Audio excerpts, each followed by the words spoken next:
kasih Pak Ari yang saya hormati. Dalam hal ini mungkin tadi recorded tapi pesannya mengena Pak, dari Pak Rektor, dari Prof. Dr. Insinyur Tata Cipta, dan terima kasih Prof. Suhono juga sangat lugas ya Pak ya, mulai dari Undang-Undang 1945 kok dia bisa sampai dengan AI itu luar biasa sekali. Dan yang saya hormati juga nanti pada gilirannya ada Profesor Priyan Yuliarto. Memang sangat ditunggu-tunggu nih ya Pak ya, bagaimana juga nanti Bapak Menteri juga Pendidikan Tinggi bisa bersinergi juga dengan Kominfo untuk bisa menciptakan talenta-talenta yang lebih baik. Lalu yang saya banggakan para guru besar, dekan, dosen, dan tentunya mahasiswi terbaik bangsa yang berasal dari ITB dan juga mungkin secara umum ya Pak ternyata terbuka, dan dari sivitas akademik lain di luar ITB, dan juga para hadirin yang berbahagia. Dan juga saya lupa Pak Taufik Nur Azhar dari Dewan Pakar Asosiasi Prakarsa Indonesia Cerdas. Selamat siang Bapak. Terima kasih Bapak atas undangannya. Izinkan kami mewakili Ibu Mutia Fiada Hafid, Menkomdigi. Betul Pak bahwa pemikiran-pemikiran beliau tidak akan terbuang begitu saja, karena kami sudah diberikan wejangan oleh Ibu gitu, terkait dengan apa yang memang perlu disampaikan kepada seluruh sivitas akademi ITB maupun di luar dari ITB. Dan dalam kesempatannya Bu Mutia memang mendadak Pak, dan memang judul yang akan beliau sampaikan sesuai dengan apa yang sudah diharapkan, di mana peran Kementerian Komunikasi dan Digital dalam mendorong transformasi digital untuk menciptakan Indonesia yang lebih cerdas. Itu harapan kita semua. Dan bagaimana Pak digitalisasi Kementerian Kominfo, Kementerian Komdigi dalam hal ini bisa mengiringi digitalisasi supaya dampak yang diterima oleh kita adalah dampak positif Pak. Bagaimana dampak negatif ini bisa kita kelola, kita antisipasi, dan juga kita mitigasi. Dan ujungnya adalah kita bisa meningkatkan perbaikan dari semua dimensi kehidupan kita, baik yang di sektor ekonomi, sosial, dan juga berkebangsaan. Dan saya terhormat sekali Pak bisa berbicara dan beraudiensi dengan para ilmuwan, pemikir, inovator masa depan. Mohon izin Pak, saya koreksi, saya PLH Sekjen, Bapak Sekjen saya Pak Ismail juga adalah alumni dari ITB, dan kebetulan Pak hampir seluruh direktur ya yang sifatnya teknis di Komdigi itu banyak yang berasal dari ITB. Jadi kami sangat Bu Mutia pasti sangat memperhatikan Pak, karena ITB ini bagi Ibu adalah pusat unggulan untuk pengembangan teknologi dan ilmu pengetahuan serta inovasi yang mendukung pembangunan Indonesia ke depan, khususnya di bidang digital. Dan saya pikir juga posisi ITB ini juga sangat strategis dalam menciptakan peluang untuk memanfaatkan teknologi digital, di mana kita bersinergi betul Pak. Tadi mungkin Pak Suhono, Pak Ari, dan juga Pak Rektor juga sudah menyampaikan bahwa pentingnya kolaborasi antara pemerintah, industri, dan terutama dari akademisi ya Pak, untuk menciptakan talenta-talenta yang siap untuk bisa terjun di dunia digital. Baik, mungkin saya boleh dibantu untuk ke slide-nya Bapak mungkin Asrod. Ya.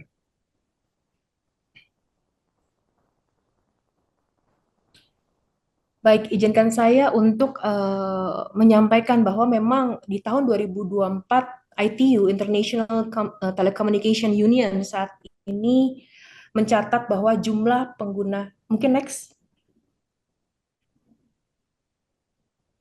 telah mencapai 5,5 miliar Pak. Ini cukup besar, atau ini adalah 68% dari total populasi global. Dan jumlah ini tuh meningkat pesat dari tahun ke tahun. Kalau kami bandingkan dengan tahun 2019 yang waktu itu baru mencapai 53%. Jadi kenaikannya boost up-nya cukup besar Pak, dari 53 ke 68%. Dan kemajuan teknologi juga berkembang seiring dengan kemajuan teknologi kecerdasan artificial atau AI. Dan di sini juga diperkirakan meningkat pesat dengan berbagai penerapan dan pengembangannya. Juga AI ini menjadi salah satu dari 10 tren teknologi global, sehingga integrasi AI ke dalam proses bisnis ini sudah menjadi kebutuhan. Nanti di bidang pendidikan mungkin Prof. Brian akan jauh lebih jelas.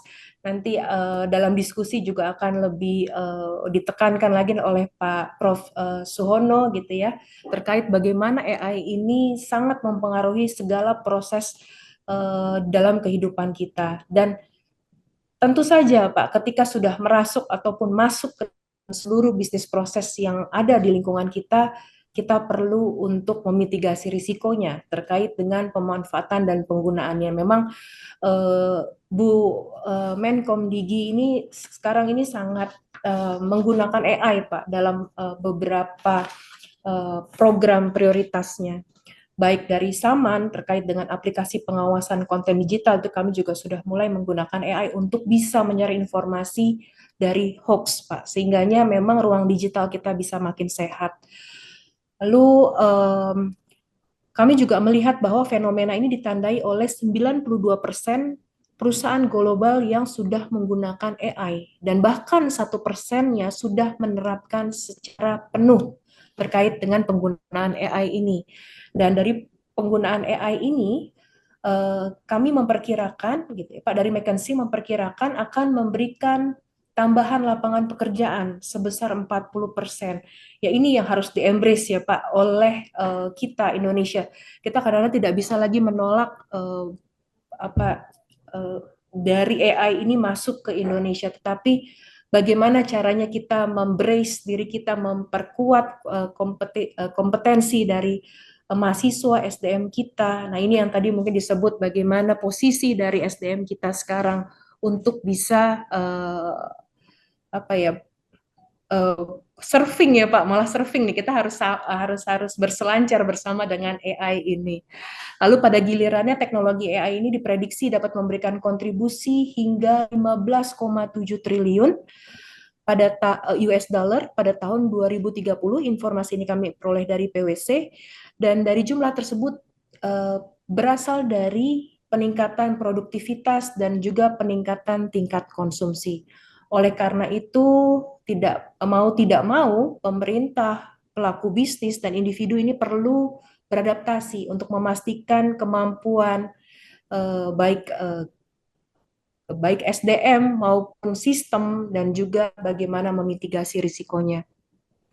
Nah, di Indonesia sendiri, Bapak Ibu sekalian, penetrasi internet ini sudah mencapai 221 juta orang, atau 79% dari populasi penduduk Indonesia. Ini sudah hampir, sedikit lagi sudah hampir seluruh masyarakat Indonesia yang sudah menerima penetrasi internet. Dan bahkan dari program-program kami, Pak, kami di tahun 2025 ini bahkan Bu Menteri sudah mulai membuat program terkait internet murah. Internet murah di mana kita bisa memberikan 100 Mbps gitu ya Pak, dengan kisaran 100.000 sampai dengan 150.000. Nah, teknologi ini sebenarnya diharapkan untuk bisa mempercepat penetrasi dari penggunaan internet ke seluruh Indonesia, terutama memang daerah-daerah 3T ya Pak, yang mungkin selama ini teknologinya cukup mahal dengan menggunakan fiber optik. Lalu di Indonesia juga pemanfaatannya juga AI itu semakin berkembang, Pak. Kami melihat bahwa sistem pengenalan gambar, deteksi suara, analisis sentimen, pemodalan bahasa ini banyak yang menggunakan AI. Dan memang mayoritas penggunanya adalah dari Gen Z, Pak. Mungkin saya juga sudah bukan termasuk dari Gen Z, Pak. Saya milenial, dan mungkin bapak-bapak sekalian ada yang di generasi sebelum milenial, bahkan mau tidak mau harus memahami terkait dengan digitalisasi tersebut. Dan teknologi AI ini kami juga menggunakan Bapak Ibu sekalian untuk penanganan judi online yang beredar di ruang digital. Selain itu juga selain dari Kominfo atau Komdigi yang sudah dibuat, kami juga melihat bahwa teknologi AI ini secara luas digunakan untuk kesehatan.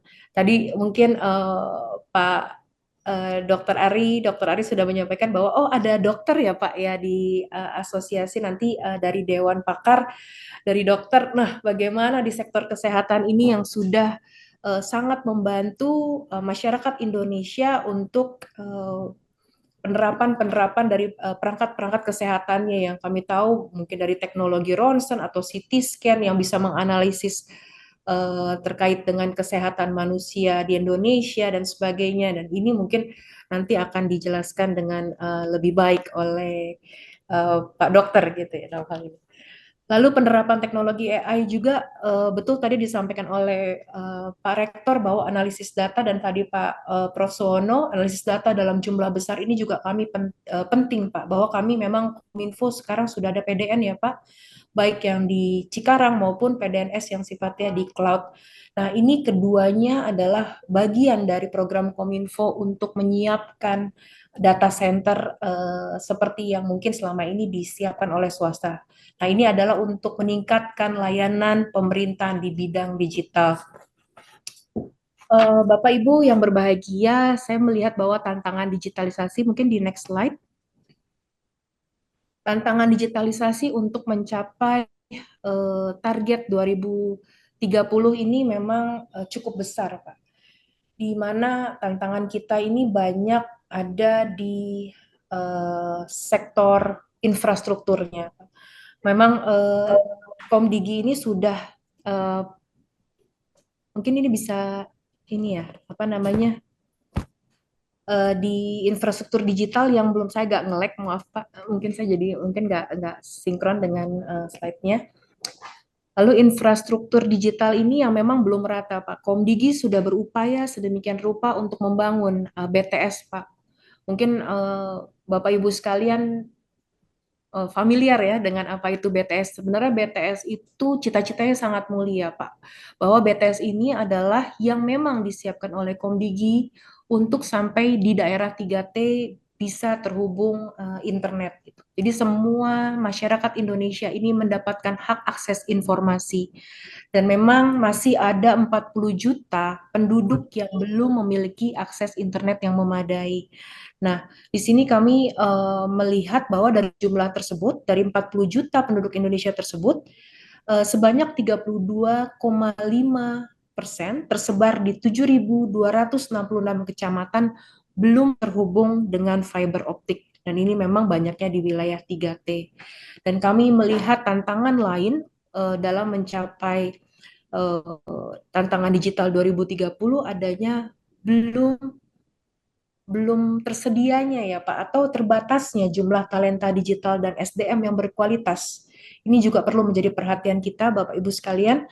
Saat ini baru tersedia 1,1 juta tenaga kerja Indonesia yang bekerja di sektor digital atau setara dengan 0,81 dari total pekerja Indonesia yang sebanyak 144 juta orang. Sementara yang mampu bersaing di pasar global lebih sedikit lagi, Pak, dari yang tadi saya sebutkan. Jumlah talenta yang dibutuhkan di industri di tahun 2030 yang dibutuhkan setidaknya 12 juta orang. Nah, ini gap-nya sangat besar ya, Pak ya, bahwa kita belum bisa mensuplai. Nah, ini yang harus kita antisipasi. Jangan sampai ketika AI itu masuk secara lebih luas di Indonesia, SDM kita tidak siap dan akhirnya mungkin banyak dari SDM asing yang akhirnya lebih banyak dipergunakan oleh global tech company. Dan memang tantangan lainnya adalah tantangan riset dan inovasi digital, di mana dari tantangan riset dan inovasi digital ini kami melihat dari pendanaan atau dukungan dari riset dan inovasi ini masih belum tercover seluruhnya, Pak. Faktanya gitu, Pak, ketika kami melihat dari sumber OECD di tahun 2021 bahwa pendanaan dari PDB untuk riset dan inovasi di Indonesia itu hanya 0,2%. Di mana kita bisa lihat Pak perbandingannya dengan Korea itu 4,6%, dengan Jepang 3,2%, dengan Cina 2,4%. Nah, ini kami cukup berbangga ya Pak dengan ITB yang sudah memiliki pusat inovasi kota dan komunitas cerdas yang terus membagikan ilmu terkait bagaimana kita bisa menjadi bagian dari komunitas cerdas itu, sehingganya kita bisa menarik orang-orang maupun pendana gitu ya, funder, untuk bisa terlibat langsung dalam riset dan inovasi di Indonesia. Kami menyadari penuh Bapak Ibu sekalian bahwa investasi riset ini sangat penting Pak untuk mendukung inovasi dan revolusi digital, dan juga pemanfaatan AI di sektor produktivitas ini juga bisa meningkatkan efisiensi dan efektivitas serta menciptakan multiplier effect yang memang bermanfaat sangat besar bagi bangsa Indonesia. Selanjutnya, di slide berikutnya kami melihat bahwa banyak kebijakan Komdigi Pak yang perlu kami komunikasikan secara luas ke seluruh halayak ya Pak. Dan memang kami menggawangi banyak hal mulai dari perlindungan data pribadi bersama dengan BSS, lalu juga transformasi digital, penyediaan PDN, BTS, infrastruktur lainnya. Ini sampai dengan satelit.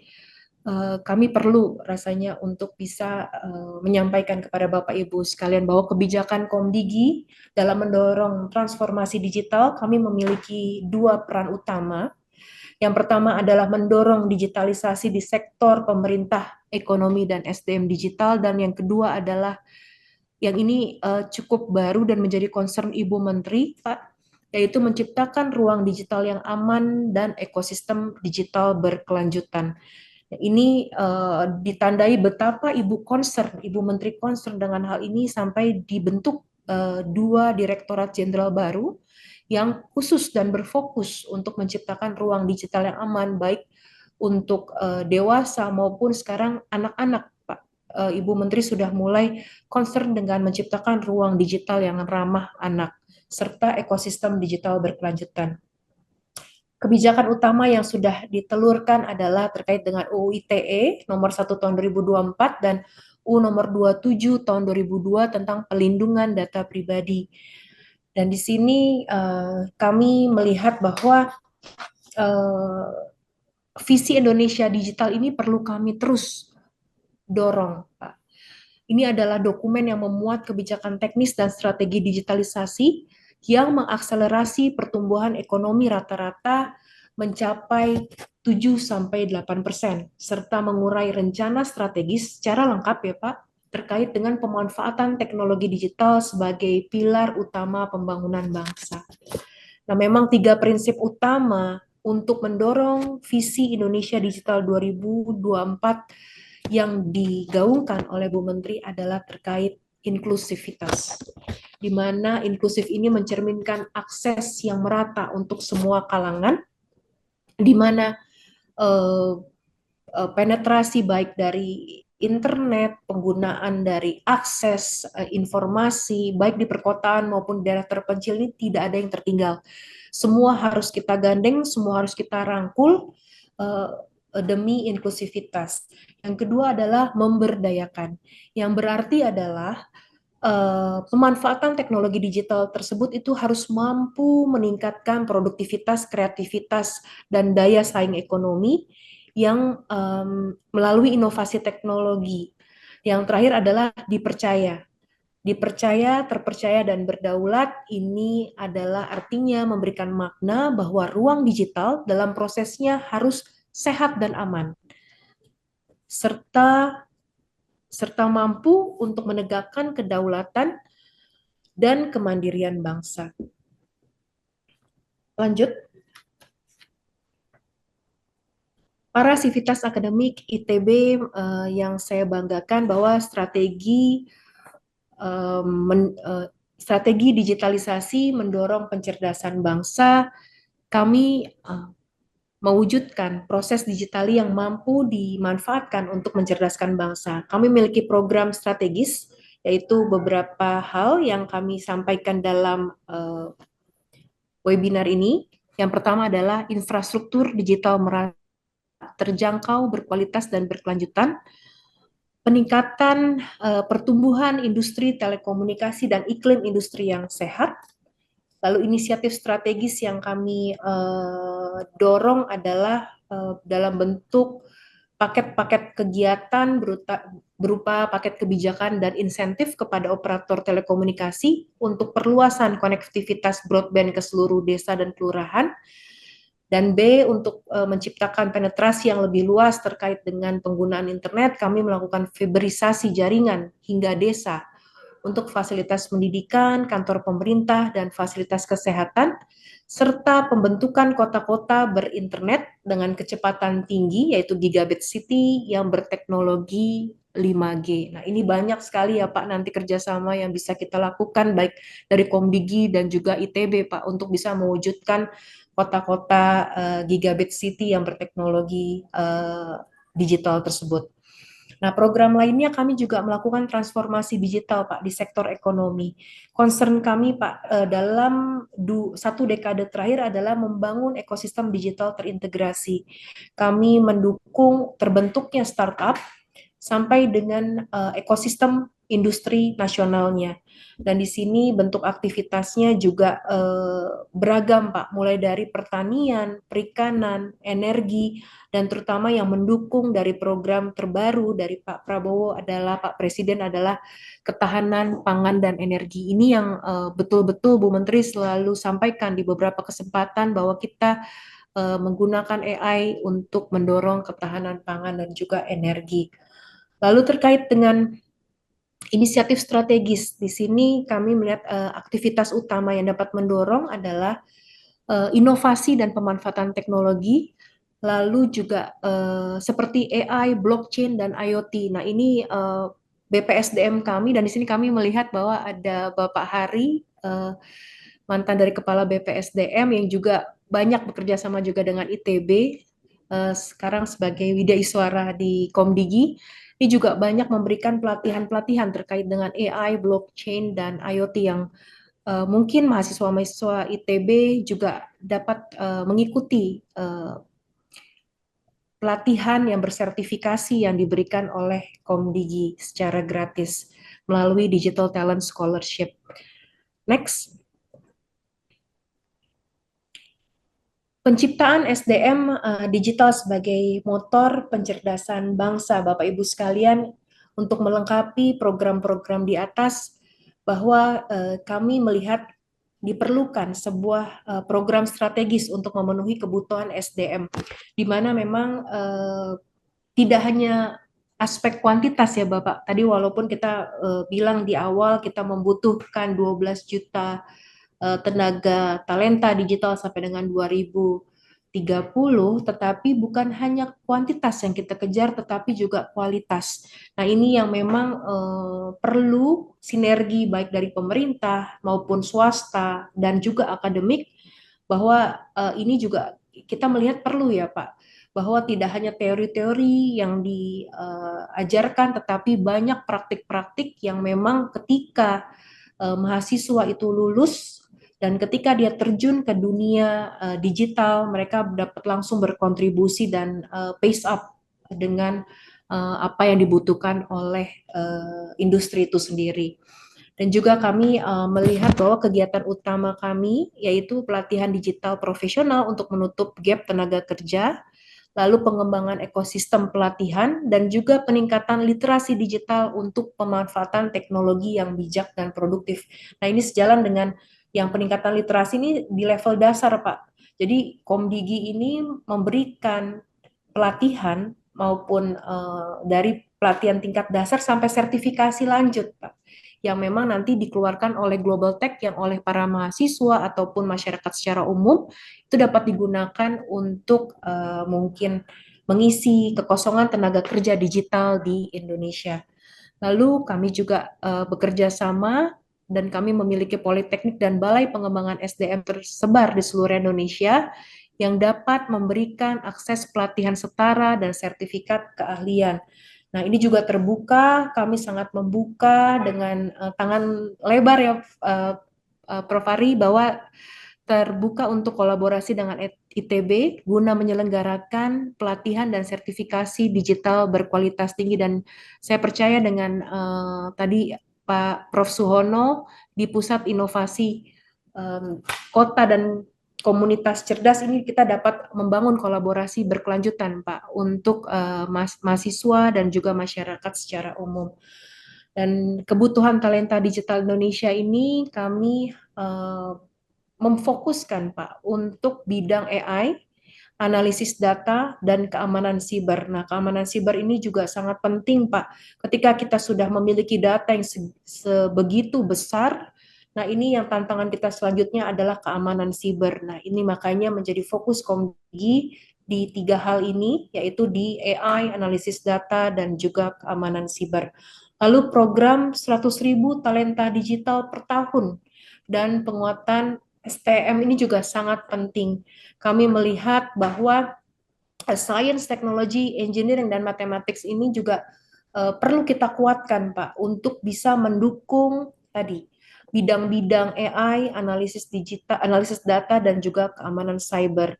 Dan kami melihat dengan kita memiliki SDM yang kompeten, ini akan mempercepat perkembangan industri dan mendorong pertumbuhan ekonomi. Penciptaan SDM digital sebagai motor pencerdasan bangsa ini kami melihat ada 3 hal, Pak, pendekatannya, yaitu bagaimana kita membangun kecerdasan bangsa bisa ditempuh dengan pendekatan ekosistem, dengan melibatkan seluruh elemen digital seperti infrastruktur, regulasi, SDM digital, keamanan data, dan juga riset tadi. Ini sangat penting. Ini kita mengembangkan secara sinergis dalam sebuah ekosistem yang mendukung inovasi. Dan penata kelolaan pusat data ini juga menjadi kunci keberhasilan pembangunan ekosistem yang berkelanjutan. Dan kami juga sedang menata kelola pusat data yang bisa melayani aplikasi-aplikasi pemerintahan, sehingganya memang nanti ke depannya kami bisa menyediakan satu fasilitas yang bisa dipergunakan oleh seluruh KL, kementerian, lembaga, dan instansi untuk dapat memberikan menyimpan data di situ dan lalu bisa kita kelola. Lalu untuk penciptaan SDM sebagai dalam hal ini penting sekali riset dan inovasi, Bapak Ibu sekalian, bahwa kolaborasi dengan perguruan tinggi, baik ITB, pengembangan ekosistem yang mendukung inovasi dan hal ekonomi, serta pusat-pusat maupun dewan pakar dalam hal ini, itu juga sangat penting, Pak, untuk bisa memberikan input yang berharga bagi pengembangan penciptaan SDM digital yang berkualitas.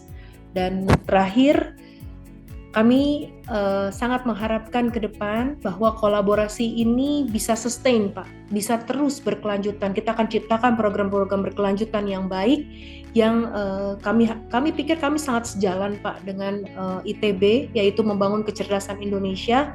Dan kami harapkan ini semua bisa mencakup pengembangan penggunaan teknologi yang bertanggung jawab, yang mendorong tumbuhnya inovasi baru, yang tetap mengedepankan nilai manusia dan juga nilai sosial budaya Indonesia. Kembali ya Pak ke Undang-Undang 1945, dimulai dari 1945, ditutup dengan Undang-Undang 1945.